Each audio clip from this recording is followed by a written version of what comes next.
Good morning. আজকের vote সংক্রান্ত আলোচনায় আপনাদের সকলকে স্বাগত। আমরা আজকে লাস্ট মিনিট বুথ ম্যানেজমেন্ট নিয়ে আলোচনা করব। দু তিনটে পয়েন্ট নিয়ে বলবো, কারণ বেশি পয়েন্ট নিয়ে আলোচনা করতে গেলে ভিডিওটা অহেতুক বড় হয়ে যাবে, যেটা আপলোডিংয়ে সমস্যা হবে। আজকে আলোচনার প্রধান পয়েন্টটা হলো ভোট গ্রহণ কেন্দ্রে সেলিব্রিটির উপস্থিতি। সেলিব্রিটিও একজন ভোটার।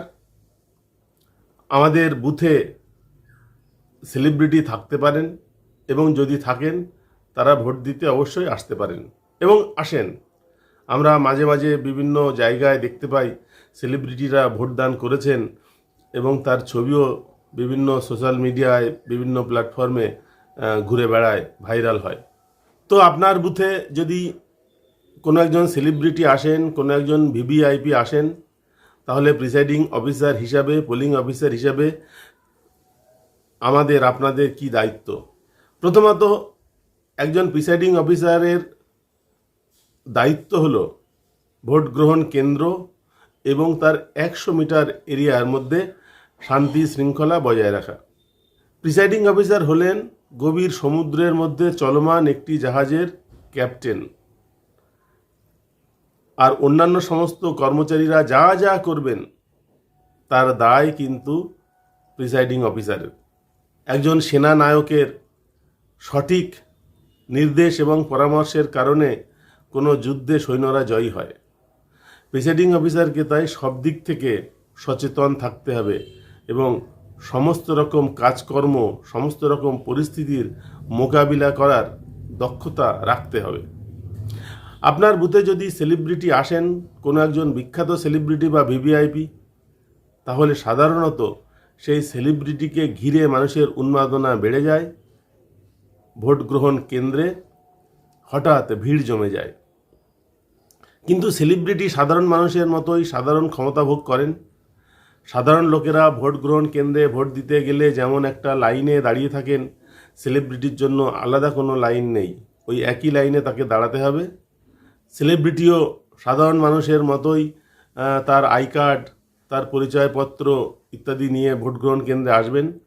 কিন্তু প্রিসাইডিং অফিসার যদি বুঝতে পারেন, তাহলে তাকে আগে সুযোগ দিতে পারেন। সেলিব্রিটি চলে গেলে ভিড় অটোমেটিক্যালি কমে যাবে। সেই কারণে সেলিব্রিটি হয়েছেন বলে তাকে আগে দিতে হবে এমন নয়। 2 নম্বর আর একটা বিষয় হচ্ছে, আমাদের মধ্যে অনেক উন্মাদনা আছে। আমরাও সেলিব্রিটিকে হাতের কাছে পেয়ে সেলফি তুলতে আমাদের ইচ্ছা করে, তাকে নিয়ে আনন্দ করতে ইচ্ছা করে।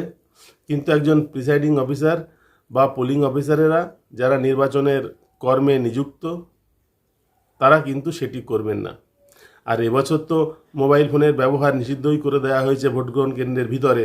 প্রিসাইডিং অফিসার কেবলমাত্র নির্বাচন কমিশনের কাজের জন্য তার মোবাইল ফোন সচল রাখতে পারেন। অন্যান্য পোলিং অফিসাররা মোবাইল ফোন সুইচ অফ মোডে রাখবেন, কিন্তু কোনো ভোটার বা এজেন্ট তারা মোবাইল ফোন আনতেই পারবেন না। সুতরাং বুথের ভিতরে সেলিব্রিটির সঙ্গে সেলফি তোলার সুযোগ একমাত্র প্রিসাইডিং অফিসারের আছে, কিন্তু তিনি সেটি করবেন না। এতে অহেতুক সমস্যা তৈরি হয়। অনেক ভোটার আসবেন, তারা ভিআইএস নিয়ে, বুথ স্লিপ নিয়ে বা অন্যান্য ডকুমেন্ট নিয়ে, এবং বহু ক্ষেত্রে আমরা দেখেছি বিভিন্ন জায়গায় যে ফার্স্ট পোলিং অফিসারের কাছে তিনি যখন একটা ভিআইএস নিয়ে এলেন, একটা ডকুমেন্ট নিয়ে এলেন, তখন কাজ হয়ে গেছে মনে করে সেই ফার্স্ট পোলিং অফিসার ওই কাগজটি রেখে দেন। এতে অহেতুক ভোট গ্রহণ কেন্দ্রের ভিতরে আবর্জনার একটা স্তূপ তৈরি হয়। কোনো দরকার নেই। কোনো কাগজপত্র যেটা সিরিয়াল নম্বর লেখা, চিরকুট হোক বা অন্য কোনো কিছু হোক, একজন ভোটার নিয়ে আসবেন। ফার্স্ট পোলিং অফিসার তার নাম ডাকবেন, সেকেন্ড পোলিং অফিসার তার রেজিস্টারে সই করাবেন, টিপচাপ নেবেন, আঙুলে কালি লাগাবেন। সমস্ত কিছু কাজকর্ম হয়ে যাওয়ার পরে চিরকুটটি তার হাতেই দিয়ে দেবেন, ভোটারের হাতে, যাতে তিনি সেটি নিয়ে বাড়ি চলে যান বা বাইরে গিয়ে আবর্জনাটা ফেলেন। বেশিরভাগ ক্ষেত্রে ভোট গ্রহণ হয় বিভিন্ন স্কুলে, ক্লাবে। এই অহেতুক পরিষ্কার পরিচ্ছন্ন করার ঝামেলা তারাই বা কেন পোহাবে? চিরকুট রাখার কোনো দরকার নেই, ভোটার ইনফরমেশান স্লিপ রেখে দেওয়ার কোনো দরকার নেই, ওটা ভোটারকেই দিয়ে দেবেন। আর বর্তমান দিনে যেভাবে 2026 সালের এসআইআর হলো, তাতে এটা কিন্তু একটা মূল্যবান ডকুমেন্ট। এই ডকুমেন্ট আবার দরকার পড়বে সেই ভোটারের ছেলে মেয়ে নাতিপুতির জন্য আরও 10-15 বছর পর। এটা কিন্তু একটা গুরুত্বপূর্ণ ডকুমেন্ট। এটা ভোটারকেই ফিরিয়ে দেবেন, কোনো সমস্যা নেই। আর এটা ডিসিআরসিতে জমা দেওয়ারও কোনো ব্যবস্থা নেই। 3 নম্বর, বুথ ম্যানেজমেন্টের বিষয়ে যে কথাটি বলতে চাই সেটি হচ্ছে, ধরুন ভোট গ্রহণ কেন্দ্র হয়েছে কোনো একটি স্কুলে এবং ভোট কর্মীদেরকে অনেক সাইনেজ দেওয়া হয়েছে, অনেক ছোট ছোট লিফলেট, পোস্টার, সাইনেজ এগুলো দেওয়া হয়েছে। কিছু লাগাতে হবে বুথের বাইরে, প্রবেশ, প্রস্থান বা বিভিন্ন নির্দেশিকা, তার কোনোটা বুথের ভেতরে লাগাতে হয়। Presiding officer, first polling officer, second polling officer, third polling officer ইত্যাদি ইত্যাদি সাইনেজগুলো বুথের ভেতরে লাগাতে হয়। আমার আপনাদের কাছে অনুরোধ থাকবে, যদি ভোট গ্রহণ কেন্দ্রটি কোনো একটু স্কুলে হয় তাহলে দয়া করে ব্ল্যাকবোর্ডের উপর এই সমস্ত সাইনেজ আঠা দিয়ে লাগাবেন না। এতে ব্ল্যাকবোর্ডটা ক্ষতিগ্রস্ত হয়, আলটিমেটলি ক্ষতিগ্রস্ত হবে আপনাদের ঘরের বাচ্চারা।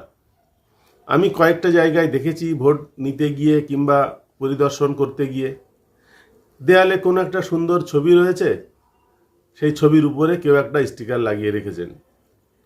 এটা অশোভন, এটা মানবিক এবং সামাজিক দৃষ্টিভঙ্গি, সিভিক সেন্স।